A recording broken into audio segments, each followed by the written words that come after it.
With week 3 upon us, we jump in for yet another player interview here in the Oceanic Challenger League Stage 3. Coming in hot, joining us ahead of their matches this week, we have ChefJeff out of the Packwatch LFO camp, and Mckenzie joining us from Altered Zelios. Gentlemen, coming into this week, the stakes are really starting to ramp up. We've seen some interesting results across the board. But with the conclusion of week 2, the leaderboard as it stands, is this how you expected things to be in Stage 3?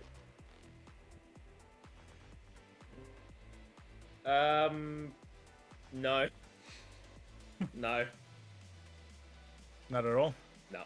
It's a bit all over the shop, honestly, if you look at it. It's very close. It is very close.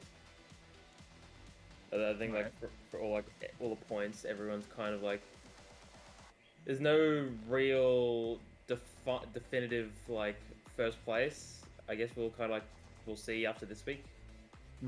If Kraken continue to extend their lead, kind of like how Fury and Exo did it last split or Overt. But I don't know. Could go either way.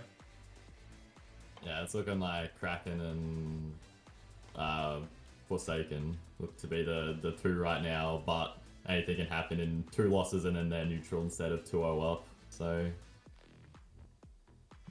True. Now, I'm brain farting. Sorry, I missed the actual tab. Sorry, Chef.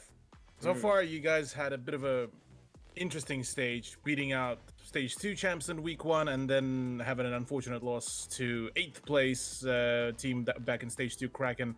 Kind of, what happened there?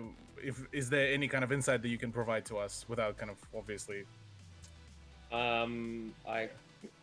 I question whether or not I can say that was because Kraken are better, because I think that, yes, they have 100% improved tenfold or more since Split 2.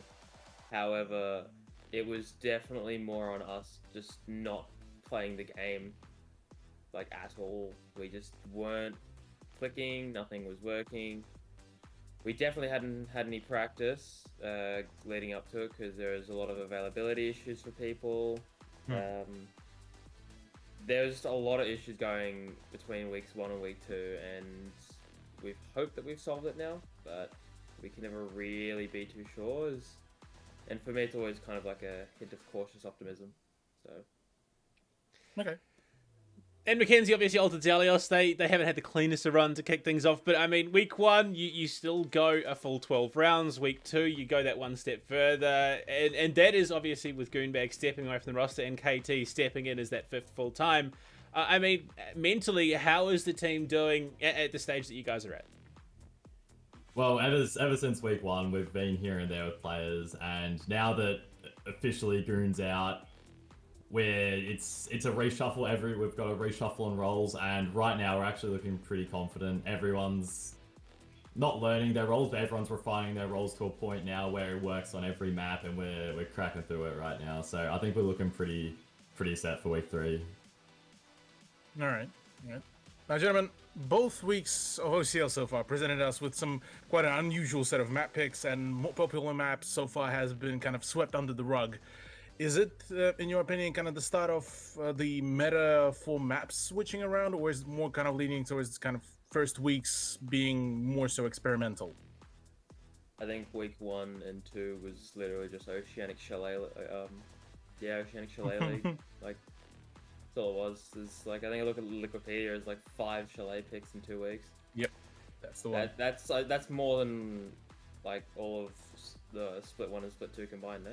Oh, yeah, it is. Yeah, it is. pretty much. Yeah, I don't know where all the Chalet came from. I know for us, I don't know what we were doing going back to it a second time, but we had a bit of fun with it. We just have fun a bit in the videos be a bit experimental. Play to whatever strength that we have, swap it around a bit, but who knows, maps can probably go back to the more stereotypical popular maps in a competitive play towards the end of the split, but you never really know with what teams are aiming for.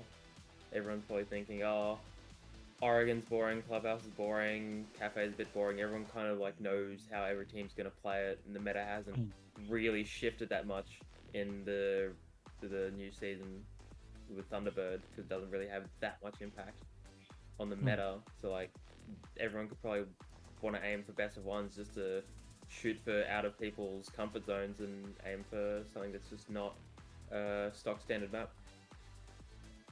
I think it's season 3 is a bit like season 1, where as soon as 2 teams play Chalet, the next 2 teams that they play the next week are like, oh, we can counterpick them on Chalet, and those teams like, oh, well, we just won on Chalet, so we're looking pretty confident on Chalet.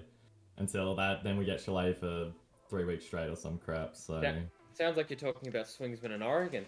yeah, exactly. Yeah, look, I am half expecting that we are going to see Chalet again here in week 3. But I mean, look, you know, 2 play days into a 7-week round robin, so we are rapidly closing out towards the end of the year, and there are a lot of teams who could look to start to break away. In your mind, who is the catalyst? Which team is going to be the one that sort of breaks away from the pack, or is going to be that defining team, whether it is a win or a loss? I think for second 5. I don't know. I think in Swingsman we were kind of, I don't know, scrim partners and mates with them back in Split 1, and like I've always seen myself as a friend of that team for a bit, going to Split 2 and Split 3, and I've always wanted to see them succeed, and it's a very large dynamic shift seeing them actually succeed now in Split 3 and see like where everything's going to go with them aiming higher towards the top. Yeah, I'd agree. They've had they brought in Nasty. They had a little bit of a role shuffle up with River going onto the more fragger role, and everything like playing like scrimming against them. They used to be the passive team that sat inside and you just kind of walked over them because they didn't do anything. They have completely flipped, and they'll take every fight imaginable, and it's awesome to see. They are gunning right now, and I think, especially with Space Green being the leader behind them, that first game, I'm pretty sure from what I heard, everyone had a bit of nerves, and that's why Face Green stepped up and went massive. Yeah, I don't know where that came from. I've never seen that from Face Cream. That was something else. Well, a big performance. We dropped 14 frags on the defense. Yeah. I think Kraken obviously have all the pieces they need, but I feel like as soon as teams get a little bit more, I don't know, able to handle tilt and like some of the real aggro stuff, which I think that's the difference between CL and obviously OCN, is that real aggro. Like OCN's a little bit more organized and that sort of thing, and OCL is where people kind of abuse the ratty stuff. So I think as soon as teams are able to handle that sort of stuff, Kraken, they're still not, they're definitely top 4, top 3 right now. But as soon as the people handle that ratty stuff, they might drop a little bit. Whereas F5 have the consistency to take on everything, I reckon. I think for Kraken, one of the best ways to counter the mental game is just mute chat. That's what I did. Didn't get to my head. Look, they were pretty present, but there you go. Thank you so much for joining us, gentlemen. Playday 3, October 5th, is where we will start to see who can break away from the pack or not. But either way, we'll see you both taking each other on then.